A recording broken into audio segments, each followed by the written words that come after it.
Mário Sérgio Cortella uma vez disse assim: impossível é apenas uma opinião, não um facto. O que é que ele quis dizer com aquilo? O que ele quis dizer é que quando você pensa em determinada ideia, vamos pensar para um empreendedor, muitas vezes ele começa com uma ideia e começa a desenvolver essa ideia, começa a trabalhar essa ideia, e as pessoas que o rodeiam às vezes dizem assim: não, isso é impossível. A resposta tem que ser sempre, se você está muito convicto naquilo que você está fazendo, a resposta que você tem que fazer é impossível na sua opinião.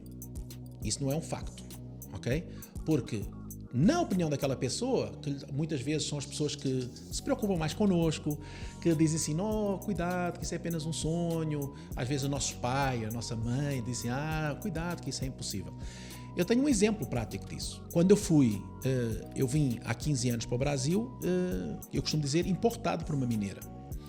E nesse processo, quando eu decidi vir para o Brasil e casar e viver com a minha esposa, na altura eu disse assim: eu não posso ir à aventura, eu tenho que ir com um trabalho, como executivo de uma empresa, e eu botei metas para mim. Então estávamos em setembro e eu queria até dezembro ter onde trabalhar, que rentabilizasse, que tivesse uma renda que fosse igual ou superior à que eu tinha em Portugal para poder bancar essa minha mudança, e criar toda a situação possível financeira para eu poder vir para o Brasil e, de facto, vir trabalhar e viver e casar com a minha mulher.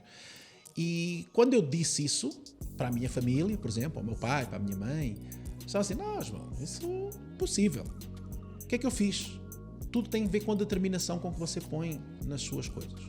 Então, em setembro, eu fiz 700 contactos no LinkedIn para 700 pessoas na cidade onde eu pretendia ir, que era Belo Horizonte. Desses 700 contactos, geraram 14 entrevistas em apenas uma semana, em outubro. Quando eu comecei a ver que estava dando efeito, eu comecei a marcar, disse: então eu posso fazer uma entrevista até pessoal. Eu comecei a marcar numa data, numa semana posterior, lá no final de outubro, para poder agendar, e aí eu agendei 14 entrevistas nessa semana.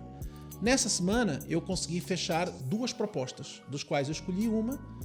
Em novembro, em Portugal, acabei por sair do meu emprego, aluguei o meu apartamento.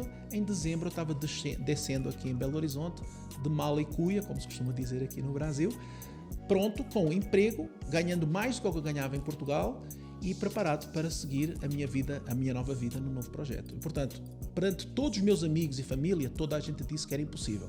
Impossível na opinião deles. Não é um facto.